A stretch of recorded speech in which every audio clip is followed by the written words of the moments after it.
Hello everyone, welcome to online platform of BMW, that is Basic Maths Wala, a true direction for ICSE board as well as CBSE board। आज के class में यानी कि आज के video में हम लोग आईसीएसई बोर्ड का मैथ्स का फर्स्ट चैप्टर जो है, यानी ये जो वीडियो है वो आईसीएसई बोर्ड के लिए है, लेकिन ऐसा चैप्टर है कि सीबीएसई वाले भी देख सकते हैं क्योंकि ये रियल लाइफ से जुड़ा हुआ चीज है। जीएसटी आईसीएसई बोर्ड का मैथ्स का सबसे पहला चैप्टर जीएसटी ही है। तो आज हम लोग इसका पूरा इंट्रोडक्शन समझने का कोशिश करेंगे इस वीडियो में। ध्यान से देखिएगा और अगर आप वीडियो को देख रहे हैं तो साथ में कॉपी और पेन लेके जरूर बैठिएगा, हर एक बात एक बात नोट कीजिएगा अच्छे से। तो फर्स्ट चैप्टर हमारा जो है जीएसटी, यहाँ से 4 मार्क्स का क्वेश्चन आता है, एकदम 100% फिक्स है कि 4 मार्क्स का क्वेश्चन आएगा ही आएगा आपके बोर्ड में। जीएसटी का फुल फॉर्म होता है गुड्स एंड सर्विसेज टैक्स, यानी जो हम लोग कोई भी सामान खरीदते हैं उस पर टैक्स देते हैं, और कुछ अगर हमें कुछ हम सर्विसेज लेते हैं तो उस पर भी टैक्स देना पड़ता है। गुड्स एंड सर्विसेज टैक्स मतलब पूरा, यानी कि यहाँ पे हम लोग टैक्स के बारे में जानेंगे, पूरा डिटेल जानेंगे। आपको भी पता चल जाएगा कि वीडियो पूरा देख लेंगे अच्छे से, जीएसटी समझ लेंगे तो किस वस्तु पे कितना जीएसटी लगेगा, इस तरह सारा चीज हम लोग समझेंगे और हम लोग जीएसटी खुद से कैलकुलेट भी कर सकते हैं। तो इस एक्सरसाइज में पूरा यही है कि कैसे जीएसटी हम लोग कैलकुलेट करते हैं। तो चलिए देखते हैं गुड्स एंड सर्विसेज टैक्स। यहाँ पे टैक्स आया है तो सबसे पहले हम लोग टैक्स को ही समझ लेते हैं इस वीडियो में। टैक्स का प्लुरल होता है टैक्सेजेज, यहाँ पे हम टैक्सेजेज लिख लिए। There are 2 types of tax in India. एक डायरेक्ट टैक्स होता है जो कि सीधे वो पर्सनली मतलब पर्सनली आदमी से ले लिया जाता है, वो डायरेक्ट टैक्स। पर्सनली मतलब आपसे, अगर इनकम टैक्स जैसे है, इनकम टैक्स तो अब तो 2025-26 सेशन में 12 लाख कर दिया गया, मतलब जिसका इनकम 12 लाख रुपया से ज्यादा है वही इनकम टैक्स देंगे। यानी कि इनकम टैक्स, कॉर्पोरेशन टैक्स, ये नगर निगम वाला जो टैक्स होता है, प्रॉपर्टी टैक्स, ये सब डायरेक्ट टैक्स है, ये पर्सनल आदमी से ले लिया जाता है। गिफ्ट टैक्स, वेल्थ टैक्स, ये डायरेक्ट टैक्स है। टैक्स में एक और होता है एक इनडायरेक्ट टैक्स। इनडायरेक्ट टैक्स में custom duty, custom duty tax. Custom duty क्या होता है, जैसे मान लीजिए कि अगर आप किसी विदेश से कोई ऑब्जेक्ट या कोई सामान इंपोर्ट करवाते हैं, जैसे मान लो कि जैसे सपोज नाइक का जूता मंगवाते हैं, तो अगर आप विदेश से इंपोर्ट करवा रहे हैं तो वहां पे आपको टैक्स देना पड़ेगा, ये कस्टम ड्यूटी हो गया। Excise duty tax, excise duty tax मतलब देश के अंदर ही अगर कोई आप फैक्ट्री लगाएं तो उस पर टैक्स लेंगे सरकार, एक्साइज ड्यूटी टैक्स। ये सब तो खैर कॉमर्स डिपार्टमेंट का बात हो जाएगा, इकोनॉमिक्स के बात हो जाएगा, तो आप उतना डिटेल ना जाए। 2 तरह का टैक्स होता है, direct tax, indirect tax. Indirect tax में इस तरह से service tax, sales tax, VAT. VAT बहुत पॉपुलर टैक्स था पहले, वैल्यू एडेड टैक्स। ऐसा ऐसा 17 तरह का इनडायरेक्ट टैक्स होता है, 17 तरह का इनडायरेक्ट टैक्स होता था। और गवर्नमेंट ने यानी मोदी सरकार ने इसको क्या किया कि पूरे के पूरे 17 टैक्स को खत्म करके और इसके जगह पे कॉमन नेम दे दिया, और वो है जीएसटी। तो हम लोग बोलते हैं वन नेशन वन टैक्स। अरे भाई ये सब टैक्स को नहीं किया, सिर्फ इनडायरेक्ट टैक्स को पूरे को खत्म कर दिया। ऐसा ऐसा 17 तरह का टैक्सेस था, उस सब को खत्म करके और उसके जगह पे एक नाम दे दिया सिर्फ जीएसटी टैक्स। होना भी चाहिए था, इतना तरह का टैक्स था कि लोग कंफ्यूज हो जाता था कि कौन कौन टैक्स हम पे लगा रहा है, वैट लगा रहा है, सेल्स टैक्स लगा रहा है, सर्विसेज टैक्स। जीएसटी एक अच्छा चीज है, अगर मार्केट में लाया है, इसको लॉन्च किया है तो बहुत अच्छा है। और आप देख भी रहे हैं कि हमारे देश का जीडीपी भी बहुत अच्छे से ग्रोथ भी हो रहा है, तो एक अच्छा चीज है। तो इस सबको खत्म कर, आप सिंपल ऐसे समझिए ना, पहले इंजीनियरिंग में क्या होता था कि कानपुर, आईआईटी कानपुर अलग से एग्जाम लेता था, आईआईटी रुड़की अलग से एग्जाम लेता था, ऐसे ऐसे बहुत सारे, आईआईटी बॉम्बे अलग से एग्जाम। तो बहुत ना पता चलता था कि लड़का एग्जाम ही देने में व्यस्त है, 20-20 को एग्जाम ही दे रहा है वो। तो उससे बेटर क्या किया कि सबको कंबाइंड कर दिया और जेई मेंस कर दिया, चाहे JEE advance, joint entrance engineering entrance test ले लिया, यानी उसके थ्रू आप है, जिसको कानपुर में देना है उसको कानपुर में, रुड़की में, उसके अकॉर्डिंग। तो इस तरह से भी पूरे इस टैक्स को खत्म कर दिया। ये सब अब टैक्स नहीं लिखा हुआ बिल पे दिखाई देगा, अब सीधे जीएसटी लिखा हुआ दिखाई देगा। और इनडायरेक्ट टैक्स जो होता है वो हमेशा वस्तु के खरीद बिक्री पे लगता है, या तो आप सेल कर रहे हैं चाहे फिर आप उसको परचेज कर रहे हैं तब टैक्स लगता है। और ये तो भाई साहब अभी भी देना है आपको, अब कमाइएगा तो देना ही होगा, 12 लाख से ऊपर कमाइएगा तो इनकम टैक्स भरिए। कॉर्पोरेशन टैक्स है, प्रॉपर्टी वगैरह पूरा इनहेरिटेंस, मतलब पैतृक संपत्ति बहुत सारा है एकदम, तो सब भी टैक्स देते रहते हैं ना। किसी को अगर पता होगा, गांव से जुड़े होंगे तो खेत वगैरह जर जमीन वगैरह रहता है तो हमेशा वो माल गुजारी जिसको बोलते हैं वो कटते रहता है टाइम टू टाइम, तो ये सब आपको टैक्स अभी भी देना है। तो चलिए ये हम समझ गए।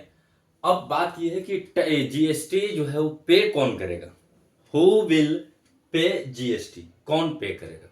तो सबसे पहला है कि जिसका टर्न ओवर 20 लाख से ज्यादा हो।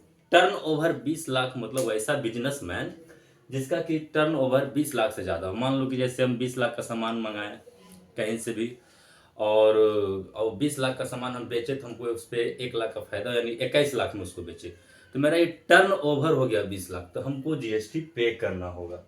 भले यहाँ पे प्रॉफिट से नहीं मतलब, यहाँ तो मेरा प्रॉफिट 1 लाख रुपया हुआ सिर्फ, टर्न ओवर 20 लाख का सामान मंगाया, उस सारा को सेल किए 21 लाख में, तो हमको 1 लाख का प्रॉफिट हुआ, तो वो डजेंट मैटर, हम 20 लाख का टर्न ओवर कर दिए, यानी कि हम सेल किए हैं 20 लाख से ज्यादा का।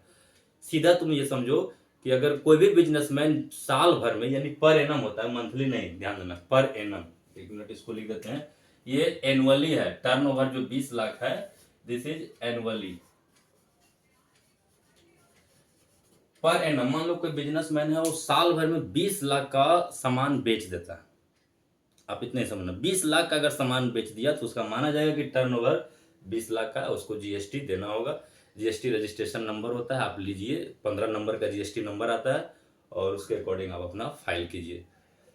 फिर एक होता है इंटर स्टेट सेल। अब एक बात ध्यान देना, अगर आप 50 रुपया का सामान इंटर स्टेट मतलब कि एक स्टेट से दूसरा स्टेट में, मान लीजिए कि आप बिहार में हैं और बिहार से सामान लखनऊ में बेचना चाहते हैं, तो आपको वहाँ पे टैक्स देना होगा, जीएसटी देना होगा।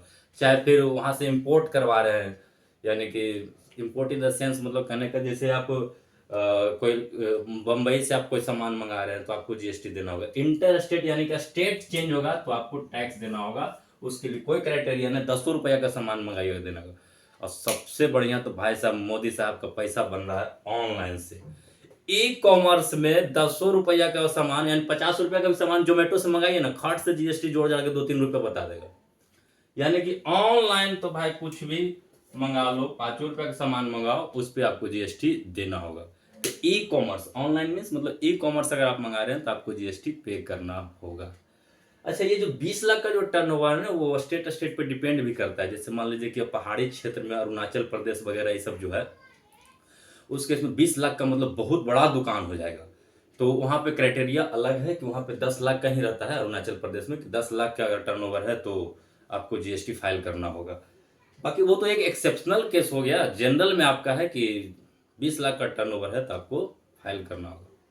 तो ये जीएसटी मतलब, अगर आपसे कोई पूछेगा कि जीएसटी क्या है, डायरेक्ट टैक्स की इनडायरेक्ट टैक्स, तो आप 100% कॉन्फिडेंट होकर आंसर दीजिएगा कि जीएसटी इनडायरेक्ट टैक्स है, क्योंकि जीएसटी जो इन 17 तरह के जो इनडायरेक्ट टैक्स था वो सबको खा के अकेले बन गया था मोटा टाइप का जीएसटी, यानी कि एक इनडायरेक्ट टैक्स है।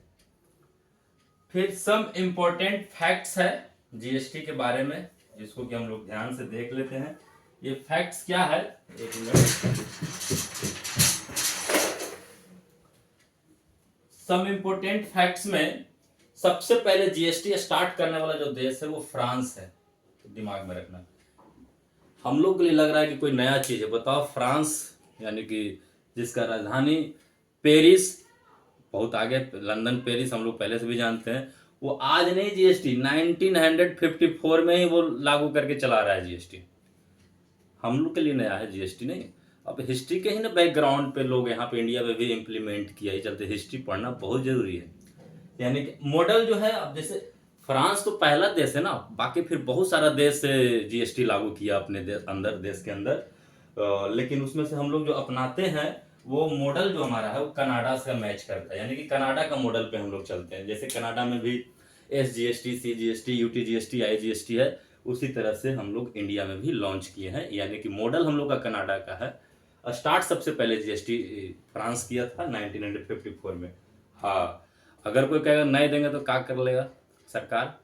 तो भाई साहब, अगर जीएसटी में आप हेर फेर किए, गलती किए, यानी जीएसटी का चोरी किए आप टैक्स का, तो 5 साल का जेल है। अब बताइए, बिजनेस छोड़ के आप 5 साल का जेल खटिएगा तो उतना नुकसान हो जाएगा, यानी कि जेल आपका 5 इयर्स का है।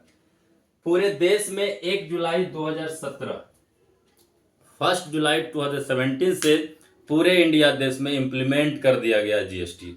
आप कुछ खाएगा जीएसटी लगेगा, बर्गर खाओगे जीएसटी लगेगा, इस टाइप से। अब राष्ट्रपति जो है ना, जैसा इस पे तो इस वर्क तो पहले से हो रहा था, क्योंकि जब तक पूरा संसद से पास करवाओगे नहीं, पार्लियामेंट से पास करवाओगे नहीं, तब तक कैसे इंप्लीमेंट कर दोगे? तो पहले से संसद में पास उस करवा के सबसे फाइनल मोहर तो राष्ट्रपति का लगता है। तो फाइनल मोहर जो राष्ट्रपति, जो 8 सितंबर 2016 को फाइनल मोहर राष्ट्रपति जीएसटी पे ओके डन कर दिए। सबसे अब जैसे हर एक राज्य से सहमति लेना होगा ना, हमारे इंडिया देश में 28 गो राज्य है, तो सारे राज्य से सहमति लेना होगा। तो उसमें सबसे पहले जो सहमति करने वाला राज्य था वो बेचारा असम है। सबसे फर्स्ट स्टेट जो इस पे बोला कि नहीं डन है, जीएसटी लगाइए पूरे देश में, वो असम है। और इसको तो पहचान ही रहे, हमेशा सूर्य से अकड़ वाला आदमी। जम्मू कश्मीर सबसे लास्ट में बोला, ठीक है बच गया बेचारा, तो क्या करेगा अंतिम में, तो सब थूर नहीं देगा मार के जाके। तो बेचारा जम्मू कश्मीर वाला को बोला कि अंतिम में भी बेचारा को मुहर देना पड़ा कि ठीक जीएसटी डन कीजिए हमारे यहाँ भी। तो जम्मू कश्मीर सबसे लास्ट में, सबसे फर्स्ट में असम, 8 सितंबर 2016। ये सब भी जीएसटी से रिलेटेड, देखिए मैथ्स है लेकिन थोड़ा सा हिस्टोरिकल बैकग्राउंड लेके हम लोग चलेंगे ना तो बहुत मजा आएगा पढ़ने में। ये बिल आपको पता होना चाहिए, बिल 122वां बिल था जीएसटी। जैसे हर एक बिल पार्लियामेंट में पास नहीं हो पाता है, तो कुछ बिल ऐसा भी आता है जो कि आया लेकिन फेल करके पारित नहीं हो पाता है, लागू नहीं हो पाता है। तो जिसमें से ये जो बिल था जीएसटी का बिल, वो 122वां नंबर बिल था। लेकिन ये संशोधन जो पारित हो जाता है उसको अमेंडमेंट बोलते हैं। संशोधन मीन्स अमेंडमेंट, यानी कि ये इम्प्लीमेंट हो गया, यानी कि संसद से जो भी बहुमत से पास करा लिया गया। तो आपका यानी कि संशोधन 101वां था जीएसटी वाला। और इसके लिए जीएसटी में मान लीजिए कल के डेट में कुछ हेर फेर करना है, अदल बदल करना है, यानी कुछ चीजें को हमको इधर से हटाना है, इधर लाना है, कुछ भी करना है, किसी भी तरह का चेंजिंग लाना है, तो उसके लिए कुछ ना कुछ काउंसिल होना चाहिए ना। तो जीएसटी काउंसिल है, जो कि इसको संविधान में, कॉन्स्टिट्यूशन में हमारे लिए जगह दिया गया है, काउंसिल के लिए जगह दिया गया है 279A आर्टिकल में। 279A आर्टिकल में हम लोग नेक्स्ट अब देखेंगे टाइप्स ऑफ जीएसटी।